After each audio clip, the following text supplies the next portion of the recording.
Renko charts are one of the most valuable instruments which offer a great value to patient traders.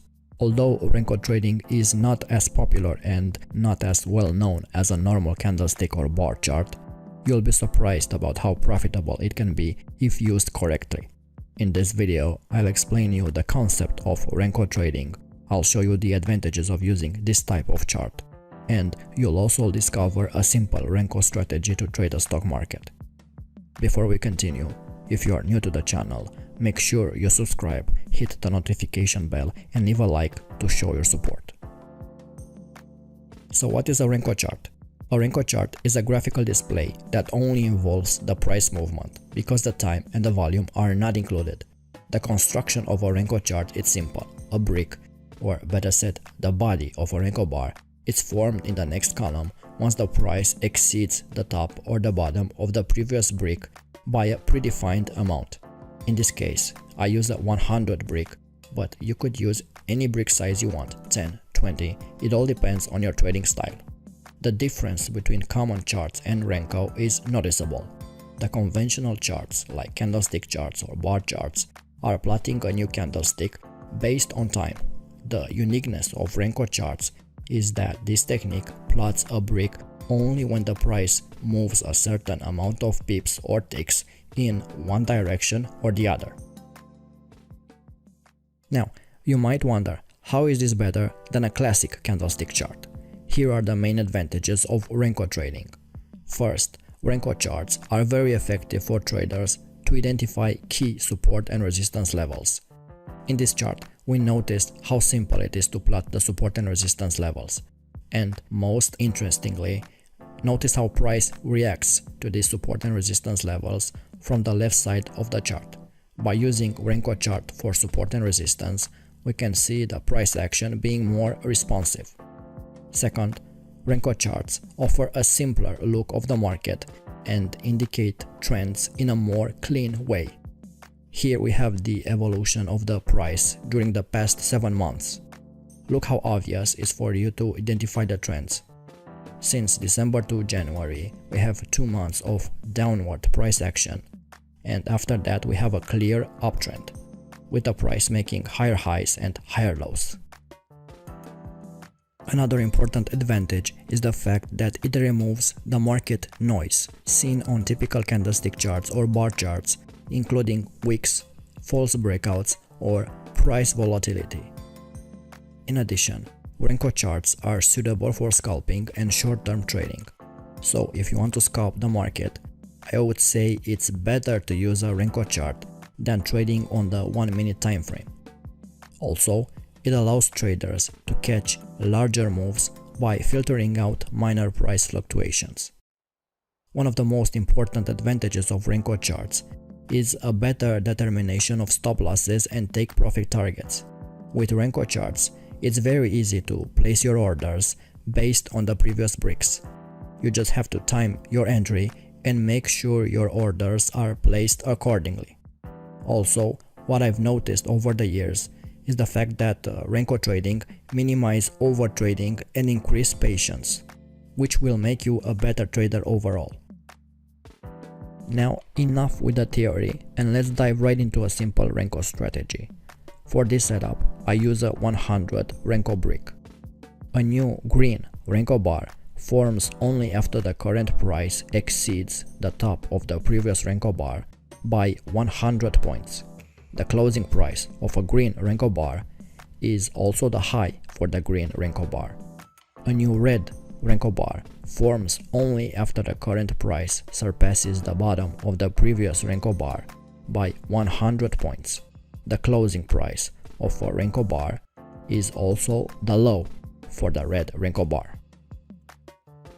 Besides the 100 Renko brick, I also prefer to add a 10 moving average in order to determine the trend and the OBV.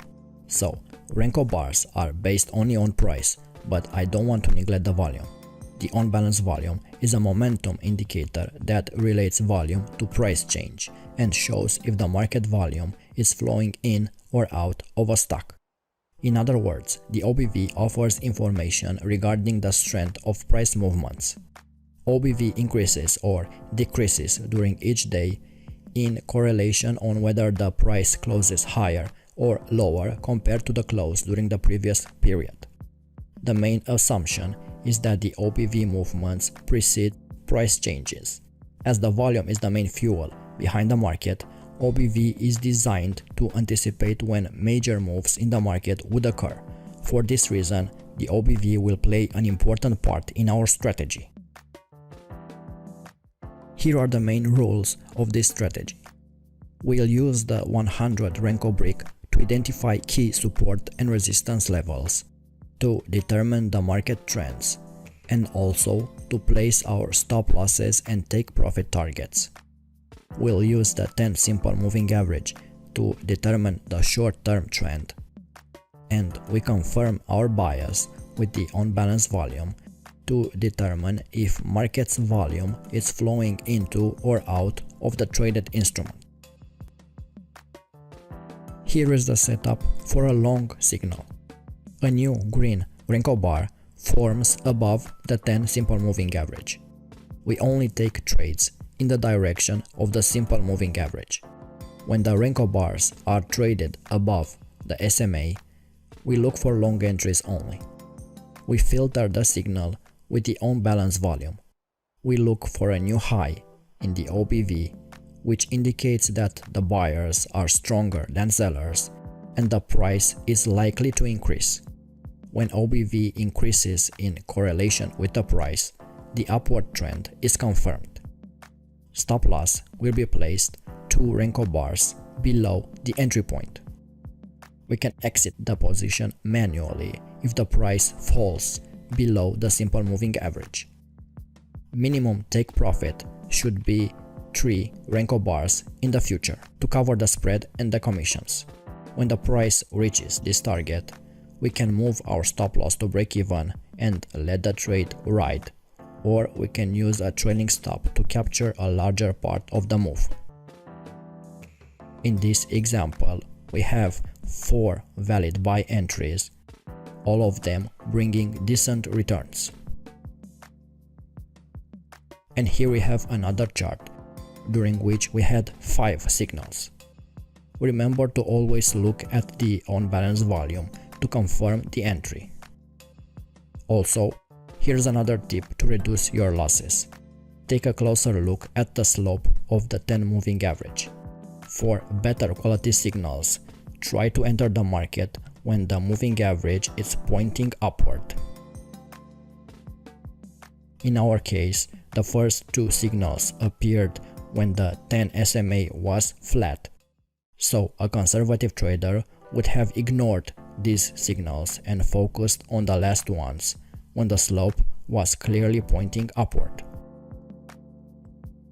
And here is the setup for a short signal. A new red Renko bar forms below the 10 simple moving average. We only take trades in the direction of the simple moving average, so when the Renko bars are traded below the 10 SMA, we look for short entries only.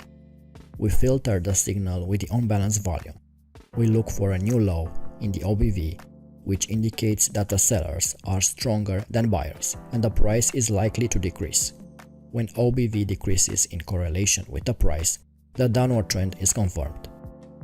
Stop loss will be placed 2 Renko bars above the entry point. We can exit the position manually if the price increases above the simple moving average. Minimum take profit should be 3 Renko bars into the future. As in the case of a buy signal, when the price reaches the target, we can move our stop loss to break even and let the trade ride, or we can use a trailing stop to capture a larger part of the move. On our example, we had 4 signals. The first one was a losing trade, but we could easily avoid it if we looked at the slope of the simple moving average, which was flat. The next 3 signals were successful as the price and the OBV went head to head and the price was making lower lows and lower highs. And in this example, we had 3 entries. The first entry here with some risk because the slope of the simple moving average was pointing upward. The second entry was here with the perfect setup from the simple moving average and the OBV. and the third one here, also riskier because the simple moving average was flat. The price consolidated for a few days below the simple moving average before it finally continued its downward direction. So, for you to record better results, pay attention to the slope of a 10 simple moving average and try to enter when you see the slope in correlation with the market trend. Also, pay attention to the recent market swings. Try to enter long during long-term upward trends and go short during long-term downtrends. Now, if you found value and enjoyed this type of content, make sure you subscribe, hit the notification bell and leave a like to show your support. Until next time.